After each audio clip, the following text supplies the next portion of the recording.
Transform your future with cutting-edge tech training, available in Hindi and English. It's time to get certified. quicktechie.com. Hello and welcome back. आज के इस training session में हम एक बहुत ही interesting और critical topic को डिकोड करने वाले हैं, जो है AI cloud versus traditional cloud. अगर आप NVIDIA AIN सर्टिफिकेशन एग्जाम पास करना चाहते हैं तो सीखिए हिंदी में फुल ट्रेनिंग और फुल एग्जाम।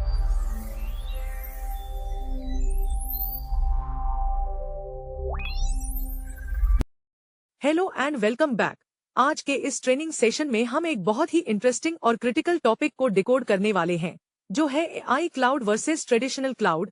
अब आप सोच रहे होंगे कि क्लाउड तो क्लाउड होता है, फिर ये एआई क्लाउड क्या नई चीज है।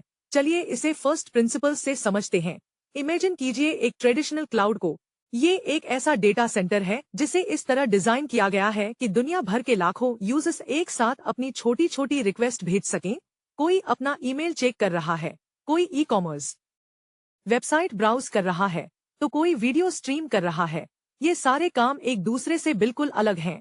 ट्रेडिशनल क्लाउड इंफ्रास्ट्रक्चर इन्हीं अलग अलग और आजाद कामों को हैंडल करने के लिए बनाया गया है। यहाँ फोकस इस बात पर होता है कि कितने ज्यादा यूजर्स को एक साथ सर्व किया जा सके। इसे हम जनरल पर्पस कंप्यूटिंग कहते हैं। लेकिन दूसरी तरफ जब हम एआई क्लाउड या एआई फैक्ट्री की बात करते हैं तो गेम बिल्कुल बदल जाता है। जनरेटिव एआई और लार्ज लैंग्वेज मॉडल्स यानी LLM को ट्रेन करने के लिए हमें एक बिल्कुल ही अलग लेवल की पावर चाहिए। यहाँ लाखों यूजर्स अलग अलग काम नहीं कर रहे हैं, बल्कि हजारों GPU मिलकर सिर्फ एक ही बहुत बड़े और कॉम्प्लेक्स काम को सॉल्व कर रहे हैं। इसे हम डिस्ट्रीब्यूटेड कंप्यूटिंग कहते हैं। अगर आप ChatGPT जैसे मॉडल को ट्रेन कर रहे हैं तो आप एक नॉर्मल वेब सर्वर का इस्तेमाल नहीं कर सकते। एआई क्लाउड में हम एक्सेलरेटेड कंप्यूटिंग का इस्तेमाल करते हैं, जहां पूरा का पूरा डेटा सेंटर एक सिंगल सुपर कंप्यूटर की तरह बर्ताव करता है। ट्रेडिशनल क्लाउड में अगर एक सर्वर डाउन हो जाए तो बाकी सर्वर्स अपना काम करते रहते हैं, लेकिन एआई क्लाउड में अगर एक भी नोड या GPU धीमा पड़ जाए तो पूरी की पूरी ट्रेनिंग प्रोसेस रुक सकती है। इसलिए हमें एक ऐसे इंफ्रास्ट्रक्चर की जरूरत पड़ी जो सिर्फ You must check quicktechie.com. These exclusive ebooks are packed with visualizations to help you clear the entire syllabus and master the fundamentals. AI के लिए ही बना हो। इस पूरी सीरीज में हम इसी बात की गहराई में जाएंगे कि आखिर हार्डवेयर, नेटवर्क और राउटिंग के लेवल पर इन दोनों में क्या बुनियादी फर्क है। मेरा मकसद है कि इस वीडियो के खत्म होने तक आपके दिमाग में ये सारे कॉन्सेप्ट्स एकदम क्रिस्टल क्लियर हो जाएं। तो अपनी सीट बेल्ट बांध लीजिए, क्योंकि हम टेक्नोलॉजी के एकदम कोर में डाइव करने वाले हैं।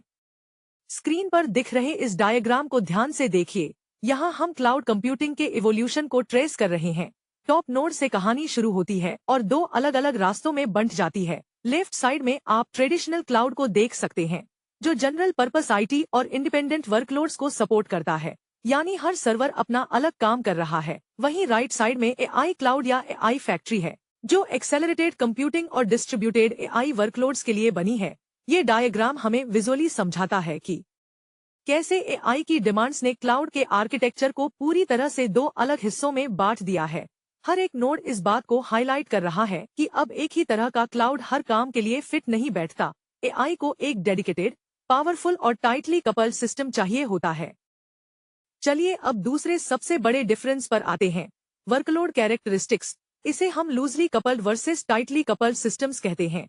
इसे एक बहुत ही सिंपल और रियल लाइफ एनालॉजी से समझते हैं। इमेजिन कीजिए एक रेस्टोरेंट का किचन जहां 10 शेफ काम कर रहे हैं। ट्रेडिशनल क्लाउड उस किचन की तरह है जहां हर शेफ अपना अपना अलग ऑर्डर बना रहा है। कोई पिज्जा बना रहा है, कोई पास्ता बना रहा है। अगर एक शेफ थोड़ा धीमा भी हो जाता है तो बाकी के 9 शेफ्स के काम पर कोई असर नहीं पड़ता।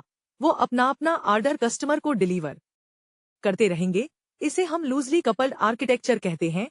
वेब सर्वर्स और नॉर्मल एप्लीकेशंस बिल्कुल ऐसे ही काम करते हैं, लेकिन एआई क्लाउड का मॉडल एकदम अलग है। इसे आप ऐसे समझिए कि 10 लोग मिलकर एक बहुत भारी और बड़ा सा सोफा सीढ़ियों से ऊपर चढ़ा रहे हैं। अगर इस टीम का एक भी इंसान धीमा हो जाता है या लड़खड़ा जाता है तो बाकी के 9 लोगों को भी वहीं रुककर इंतजार करना पड़ेगा। वो अकेले सोफे को ऊपर नहीं ले जा सकते। इसे कहते हैं tightly coupled workload. AI training में ठीक ऐसा ही होता है। जब हम कोई लार्ज लैंग्वेज मॉडल ट्रेन करते हैं तो काम को हजारों GPU के बीच बांट दिया जाता है। ये GPU एक साथ पैरामीटर्स कैलकुलेट करते हैं और फिर नेटवर्क के जरिए एक दूसरे को अपना रिजल्ट भेजते हैं। जिसे हम ऑल रिड्यूस या ग्रेडियंट सिंक्रोनाइजेशन कहते हैं। चूंकि सभी जीपीयू को एक साथ अपना डेटा अपडेट करना होता है, इसलिए अगर नेटवर्क की वजह से किसी एक जीपीयू का डेटा पहुंचने में देरी हो गई, तो पूरा का पूरा क्लस्टर खाली बैठकर इंतजार करेगा। इस देरी को हम टेल लेटेंसी कहते हैं। एआई की दुनिया में ये टेल लेटेंसी सबसे बड़ी दुश्मन है। इसलिए एआई क्लाउड में नेटवर्क सिर्फ डेटा भेजने का जरिया नहीं है, बल्कि वो पूरे सिस्टम का सबसे क्रिटिकल हिस्सा बन जाता है। अगर आपका नेटवर्क स्लो है, तो आपके महंगे से महंगे जीपीयू भी कोई कमाल नहीं दिखा पाएंगे और आपका करोड़ों का इंफ्रास्ट्रक्चर बेकार हो जाएगा। इस डायग्राम में हम लूजली कपल्ड और टाइटली कपल्ड के अंतर को एकदम साफ देख सकते हैं। लेफ्ट साइड के बॉक्स में देखिए, जहां ट्रेडिशनल क्लाउड का फ्लो दिखाया गया है। वेब रिक्वेस्ट 1 सर्वर ए के पास जा रही है और वेब रिक्वेस्ट 2 सर्वर बी के पास। ये दोनों लाइंस एक दूसरे को कहीं भी क्रॉस नहीं कर रही हैं। लेकिन अब राइट साइड के बॉक्स पर फोकस कीजिए। यहाँ एआई क्लाउड का आर्किटेक्चर है। जीपीयू 1, जीपीयू 2 और जीपीयू 3, ये तीनों आपस में सिंक हो रहे हैं। हर एक नोड दूसरे नोड से कंटिन्यूअस डेटा एक्सचेंज कर रहा है। ये लूप ये दर्शाता है कि एआई वर्कलोड्स में कितनी भारी इंटरडिपेंडेंसी होती है और क्यों इनके लिए एक सुपर फास्ट और रिलायबल नेटवर्क का होना सबसे जरूरी शर्त है। अब जब हम वर्कलोड्स को समझ चुके हैं, तो चलिए नेटवर्क ट्रैफिक के पैटर्न को डीप डाइव करते हैं। नेटवर्किंग की दुनिया में हम ट्रैफिक को दो मजेदार नामों से बुलाते हैं, माइस फ्लोज और एलिफेंट फ्लोज। माइस यानी चूहा और एलिफेंट यानी हाथी। नाम से ही आप बहुत कुछ समझ गए होंगे।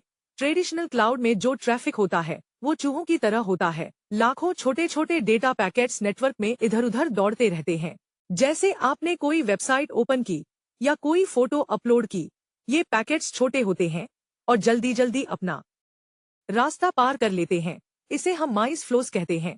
चूंकि ये बहुत छोटे होते हैं, इसलिए नेटवर्क स्विच इन्हें आसानी से हैंडल कर लेते हैं और ट्रैफिक जाम की नौबत बहुत कम आती है। लेकिन दूसरी तरफ एआई क्लाउड का ट्रैफिक बिल्कुल हाथियों के झुंड जैसा होता है। जब हजारों जीपीयू एक साथ डेटा सिंक करते हैं, तो वो टेराबाइट्स का डेटा एक झटके में नेटवर्क पर फेंक देते हैं। ये डेटा स्ट्रीम्स बहुत ही भारी, लगातार और विशाल होती हैं। इन्हें हम एलिफेंट फ्लोज कहते हैं। अब इमेजिन कीजिए कि एक नॉर्मल हाईवे पर अचानक से सैकड़ों बड़े बड़े कार्गो ट्रक्स एक साथ आ जाएं। क्या होगा? जाहिर सी बात है, भारी ट्रैफिक जाम लग जाएगा। बिल्कुल ऐसा ही होता है जब हम ट्रेडिशनल नेटवर्क स्विचेस पर एआई का वर्कलोड रन करने की कोशिश करते हैं। जैसे ही ये एलिफेंट फ्लोज स्विच पर पहुंचते हैं, स्विच का बफर यानी उसकी डेटा स्टोर करने की क्षमता पल भर में फुल हो जाती है। और जब बफर फुल हो जाता है, तो स्विच मजबूरी में डेटा पैकेट्स को ड्रॉप करना शुरू कर देता है। ट्रेडिशनल नेटवर्क में पैकेट ड्रॉप होना कोई बड़ी बात नहीं है, डेटा दोबारा सेंड हो जाता है। लेकिन एआई क्लाउड में एक पैकेट ड्रॉप होने का मतलब है कि उन हजारों जीपीयू को अपना काम रोककर उस मिसिंग डेटा का इंतजार करना पड़ेगा। इसी मैनी टू वन कंजेशन को हैंडल करने के लिए हमें एआई क्लाउड में एक ऐसा नेटवर्क चाहिए होता है जो इन हाथियों को बिना किसी रुकावट के रास्ता दे सके। और यही कारण है कि ट्रेडिशनल इथरनेट एआई के लिए फेल हो जाता है। ये डायग्राम माइस और एलिफेंट फ्लोज की कहानी को विजुअलाइज करता है। ऊपर वाले सेक्शन में आप ट्रेडिशनल क्लाउड के माइस फ्लोज देख सकते हैं। डॉटेड लाइंस ये बता रही हैं कि डेटा पैकेट्स छोटे हैं और स्विच बफर से आसानी से निकलकर सर्वर्स तक पहुंच रहे हैं। लेकिन नीचे वाले सेक्शन में एआई के एलिफेंट फ्लोज को देखिए। ये डार्क और मोटी लाइंस दिखा रही हैं कि जब जीपीयू नोड से एक साथ भारी डेटा स्ट्रीम्स निकलती हैं, तो स्विच का बफर ओवरफ्लो हो जाता है और इसका सीधा नतीजा होता है भारी कंजेशन और पैकेट ड्रॉप, जो रेड अलर्ट की तरह काम करता है। यही विजुअल हमें बताता है कि एआई नेटवर्क को डिजाइन करना कितना चैलेंजिंग है। चलिए अब बात करते हैं हार्डवेयर इंफ्रास्ट्रक्चर की। ट्रेडिशनल क्लाउड और एआई क्लाउड के डिजाइन में जो सबसे बुनियादी फर्क है, वो उनके दिमाग यानी प्रोसेसर का है। फर्स्ट प्रिंसिपल्स के हिसाब से सोचे तो ट्रेडिशनल क्लाउड सीपीयू सेंट्रिक होते हैं। सीपीयू यानी सेंट्रल प्रोसेसिंग यूनिट एक बहुत ही स्मार्ट मैनेजर की तरह होता है। ये एक बार में एक या कुछ थोड़े से काम बहुत ही तेजी और परफेक्शन के साथ कर सकता है। वेब सर्वर चलाना, डेटाबेस मैनेज करना, ये सब सीक्वेंशियल प्रोसेसिंग है जो सीपीयू बहुत अच्छे से करता है। लेकिन जब हम एआई और डीप लर्निंग की बात करते हैं, तो हमें स्मार्टनेस से ज्यादा मजदूरों की फौज की जरूरत होती है। एआई मॉडल्स को ट्रेन करने का मतलब है खरबों छोटे छोटे गणित के सवालों को, खासकर मैट्रिक्स मल्टीप्लिकेशंस को एक साथ हल करना। यहीं पर जीपीयू यानी ग्राफिक्स प्रोसेसिंग यूनिट हीरो बनकर सामने आता है। जीपीयू में सीपीयू की तरह कुछ स्मार्ट कोर नहीं होते। बल्कि इसमें हजारों छोटे छोटे कोर होते हैं जो एक साथ मिलकर पैरेलल प्रोसेसिंग करते हैं। इसलिए एआई क्लाउड पूरी तरह से जीपीयू एक सेलेरेटेड होते हैं। अब इसके अंदर की इंजीनियरिंग को समझिए। एक नॉर्मल सर्वर में सारे कंपोनेंट्स पीसीआई एक्सप्रेस बस के जरिए सीपीयू से बात करते हैं, लेकिन एआई सर्वर जैसे कि एनवीडिया का डीजीएक्स सिस्टम, इसके अंदर 8 पावरफुल जीपीयू लगे होते हैं। अगर ये जीपीयू पीसीआई बस के जरिए बात करेंगे तो बहुत बड़ा बॉटलनेक बन जाएगा।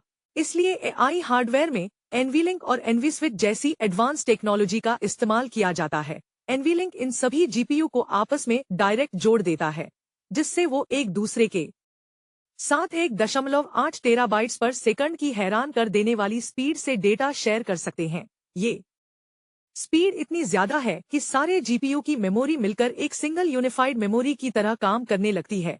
तो निचोड़ ये है कि ट्रेडिशनल क्लाउड अच्छे सीपीयू लगाने से बन जाता है, लेकिन एआई क्लाउड के लिए आपको सर्वर के अंदर की पूरी वायरिंग और आर्किटेक्चर को जीपीयू के हिसाब से दोबारा इजाद करना पड़ता है।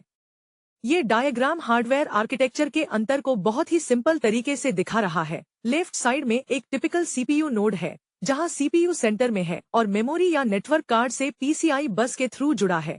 ये एक सिंपल और सीधा फ्लो है। लेकिन राइट साइड में एआई जीपीयू नोड को देखिए, यहाँ कोई एक सेंटर पॉइंट नहीं है। जीपीयू 1, 2, 3 और 4 सब आपस में एनवीलिंक के थ्रू कनेक्टेड हैं। ये जो डबल लाइंस आप देख रहे हैं, ये हाई बैंडविड्थ कनेक्शन को दिखाती हैं। ये एक मेश आर्किटेक्चर बनाता है जहां डेटा को मूव करने के लिए सीपीयू के पास जाने की कोई जरूरत नहीं है। जीपीयू सीधे एक दूसरे से बात कर रहे हैं। अब हम आते हैं इस ट्रेनिंग के सबसे क्रिटिकल हिस्से पर, द नेटवर्किंग बॉटलनेक। अभी तक हमने देखा कि एआई के पास बहुत पावरफुल जीपीयू हैं और बहुत भारी एलिफेंट फ्लोज हैं।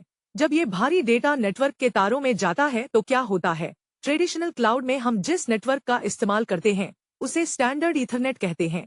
फर्स्ट प्रिंसिपल्स के हिसाब से ईथरनेट का डिजाइन लॉसी यानी नुकसान सहने वाला होता है। इसका मतलब है कि जब नेटवर्क में बहुत ज्यादा ट्रैफिक आ जाता है और कंजेशन होता है तो ईथरनेट बहुत शांति से कुछ डेटा पैकेट्स को ड्रॉप कर देता है यानी डिलीट कर देता है। उसे पता होता है कि सेंडर का टीसीपी आईपी स्टैक थोड़ी देर में उस पैकेट को दोबारा भेज देगा।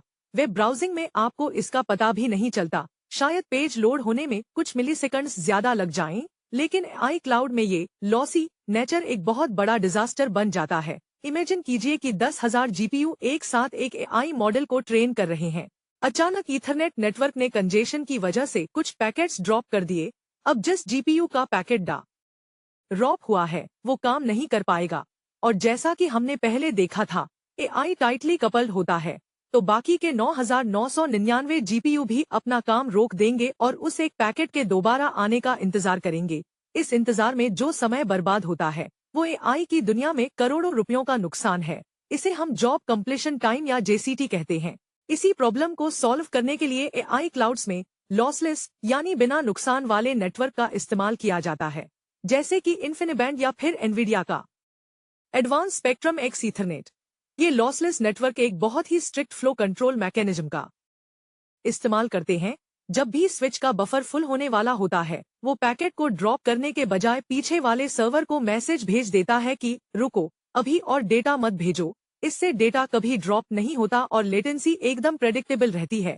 तो ट्रेडिशनल क्लाउड के लिए पैकेट ड्रॉप होना एक नॉर्मल बात है, लेकिन एआई क्लाउड के लिए ये एक डिजास्टर है जिसे रोकना बहुत जरूरी है। ये फ्लोचार्ट हमें लॉसी और लॉसलेस नेटवर्क के एक्शन और रिएक्शन को दिखाता है। ऊपर ट्रेडिशनल लॉसी नेटवर्क में देखिए, जब कंजेशन होता है तो सीधे पैकेट ड्रॉप हो जाता है, फिर टीसीपी उसे रीट्रांसमिट करता है, जिसका रिजल्ट है सबसे last box GPU cluster stalls, यानी पूरा काम ठप्प। अब नीचे एआई लॉसलेस नेटवर्क के फ्लो को ट्रैक कीजिए। यहाँ जब कंजेशन आता है तो प्रायोरिटी फ्लो कंट्रोल सेंडर को पॉज कर देता है। इसका नतीजा होता है 0 पैकेट ड्रॉप और अंततः कंटिन्यूअस जीपीयू कंप्यूटिंग। ये विजुअल इस बात को बिल्कुल क्लियर कर देता है कि एआई के लिए हमें नेटवर्क की फिलॉसफी को ही बदलना पड़ता है। नेटवर्क के तारों से हटकर अब हम बात करते हैं कि डेटा आखिर कंप्यूटर से बाहर कैसे निकलता है। डेटा ट्रांसफर मैकेनिज्म में भी एआई क्लाउड और ट्रेडिशनल क्लाउड जमीन आसमान जितने अलग हैं। ट्रेडिशनल क्लाउड में जब एक सर्वर को दूसरे सर्वर को डेटा भेजना होता है तो वो ऑपरेटिंग सिस्टम के टीसीपी आईपी स्टैक का इस्तेमाल करता है। इसे ऐसे समझिए जैसे आपको एक लेटर भेजना है पहले आप लेटर लिखेंगे, यानी सीपीयू डेटा को मेमोरी से कॉपी करेगा। फिर आप उसे लिफाफे में डालेंगे और एड्रेस लिखेंगे। सीपीयू पैकेट पर हेडर्स लगाएगा और फिर उसे पोस्ट ऑफिस में देगा, नेटवर्क कार्ड को सौंपेगा। इस पूरी प्रोसेस में सीपीयू का बहुत सारा टाइम और एनर्जी बर्बाद होती है। नॉर्मल वेबसाइट्स के लिए ये ठीक है, लेकिन एआई क्लाउड में हम 400 या 800 गीगाबिट्स पर सेकंड की स्पीड की बात कर रहे हैं। अगर सीपीयू हर पैकेट को कॉपी करने और हेडर लगाने बैठेगा, तो वो खुद ही सबसे बड़ा बॉटलनेक बन जाएगा। इसलिए एआई क्लाउड्स में एक नई टेक्नोलॉजी का यूज होता है जिसे कहते हैं आरडीएमए, यानी remote direct memory access. First principle से समझें तो आरडीएमए पोस्ट ऑफिस वाले मॉडल को पूरी तरह से बाईपास कर देता है।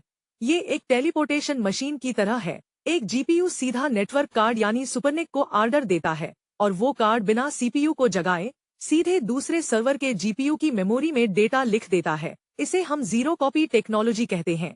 एनवीडिया इसे जीपीयू डायरेक्ट आरडीएमए कहता है।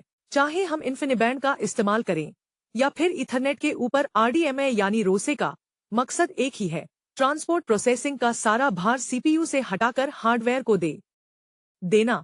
इससे हमें माइक्रोसेकंड लेवल की लेटेंसी मिलती है, जो एआई फैक्ट्रीज को हजारों नोड्स तक स्केल करने के लिए एकदम कंपलसरी है। अगर आरडीएमए नहीं होगा तो एआई की भारी भरकम कैलकुलेशंस नेटवर्क के इंतजार में ही दम तोड़ देंगी। ये सीक्वेंस डायग्राम बहुत ही खूबसूरती से सीपीयू स्टैक और आरडीएमए के बीच के फर्क को बता रहा है। ऊपर वाले हिस्से में ट्रेडिशनल क्लाउड का फ्लो है। देखिए कैसे जीपीयू पहले सीपीयू और ओएस को डेटा भेज रहा है, फिर वो प्रोसेस होकर नेटवर्क में जा रहा है और रिसीविंग साइड पर भी सीपीयू इन्वॉल्वड है। ये कितना लंबा और घुमावदार रास्ता है। अब नीचे वाले हिस्से को देखिए जो एआई क्लाउड के जीपीयू डायरेक्ट आरडीएमए को दिखाता है। यहाँ सीपीयू का कोई रोल ही नहीं है। जीपीयू ए से एक डायरेक्ट एरो सीधा नेटवर्क के थ्रू जीपीयू बी तक जा रहा है। ये एक सीधा बाईपास हाईवे है जो डेटा ट्रांसफर की स्पीड को कई गुना बढ़ा देता है। आरडीएमए के बाद अब हम उस हाईवे की बात करते हैं जिस पर यह डेटा ट्रेवल करता है। राउटिंग यानी डेटा को सही रास्ता दिखाना। ट्रेडिशनल क्लाउड्स में हम जिस राउटिंग का इस्तेमाल करते हैं उसे ईसीएमपी यानी इक्वल कॉस्ट मल्टीपाथ कहते हैं।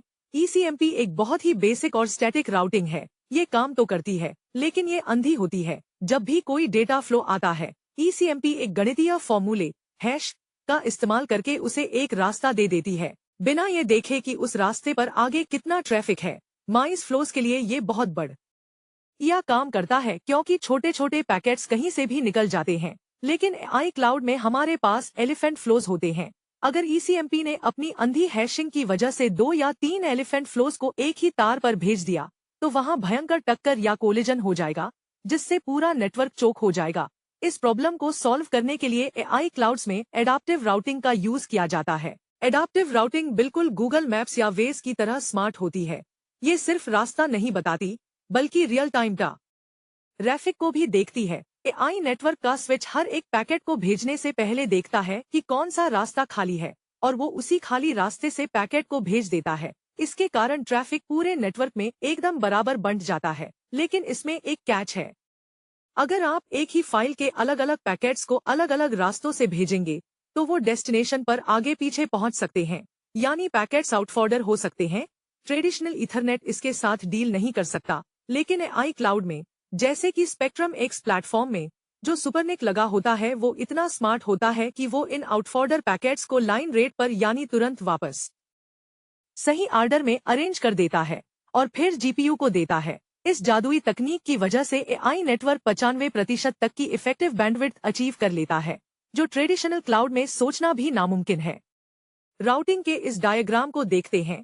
ऊपर वाले बॉक्स में ईसीएमपी स्टैटिक हैश को दिखाया गया है। यहाँ देखिए, फ्लो 1 और फ्लो 2 दोनों को हैश फॉर्मूले ने पाथ 1 पर भेज दिया है, जिसका नतीजा है लास्ट नोड मैसिव कोलिजन।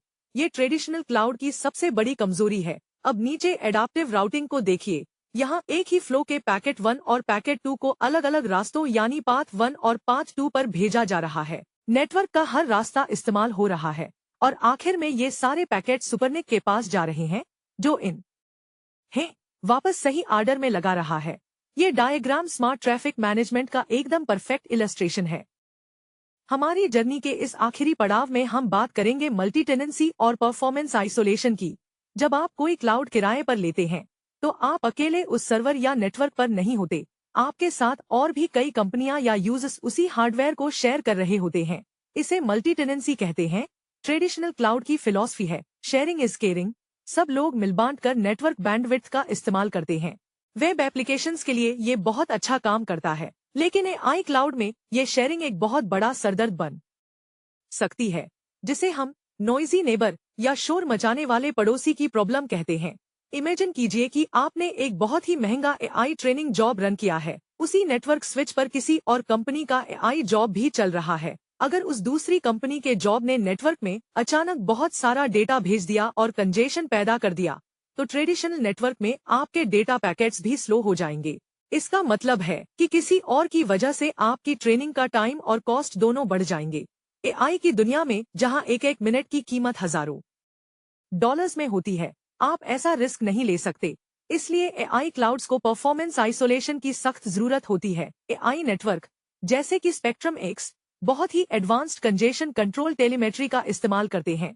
इसमें नेटवर्क स्विचेस लगातार हार्डवेयर लेवल पर मॉनिटरिंग करते हैं। जैसे ही उन्हें लगता है कि कोई नॉइजी नेबर नेटवर्क को चोक करने की कोशिश कर रहा है, वो तुरंत उसके सुपरनिक को एक इनबैंड सिग्नल भेजते हैं और उसे उसके डेटा भेजने की स्पीड कम करने का आर्डर देते हैं। इसके साथ ही क्वालिटी ऑफ सर्विस यानी क्यूओएस और एडाप्टिव राउटिंग मिलकर ये सुनिश्चित करते हैं कि हर एक टेनेंट का डेटा पूरी तरह से आइसोलेटेड रहे। इसका मतलब है कि एआई क्लाउड में आपका जॉब बिल्कुल प्रेडिक्टेबल तरीके से रन करेगा, चाहे आपके पड़ोस में कोई कितना भी भारी वर्कलोड क्यों न रन कर रहा हो। तो इस तरह एआई क्लाउड ट्रेडिशनल क्लाउड से पूरी तरह से अलग एक नई और एडवांस दुनिया है। मुझे उम्मीद है कि आपको ये सारे फर्स्ट प्रिंसिपल्स अच्छे से समझ आ गए होंगे। इस आखिरी डायग्राम में हम नॉइजी नेबर प्रॉब्लम और उसके सलूशन को देख रहे हैं। ऊपर वाले हिस्से में ट्रेडिशनल शेयर्ड नेटवर्क है, जहां टेनेंट ए और टेनेंट बी एक ही स्विच बफर को शेयर कर रहे हैं। टेनेंट बी के भारी ट्रैफिक की वजह से टेनेंट ए स्लो हो जाता है, जो कि एक नॉइजी नेबर प्रॉब्लम है। नीचे एआई फैब्रिक को देखिए। यहाँ टेनेंट एक्स और वाई दोनों का डेटा क्यूओएस और कंजेशन कंट्रोल के फिल्टर से गुजर रहा है। ये स्मार्ट सिस्टम तुरंत टेनेंट वाई पर रेट लिमिटिंग लगा देता है, जिससे टेनेंट एक्स और वाई दोनों को अपनी अपनी गारंटीड बैंडविड्थ मिलती है और आखिर में दोनों का जॉब प्रेडिक्टेबल टाइम में पूरा होता है। यही परफॉर्मेंस आइसोलेशन एआई क्लाउड की सबसे बड़ी खूबी है। In both Hindi, accelerate your tech career. Master new skills in Hindi or English. Visit quicktechie.com.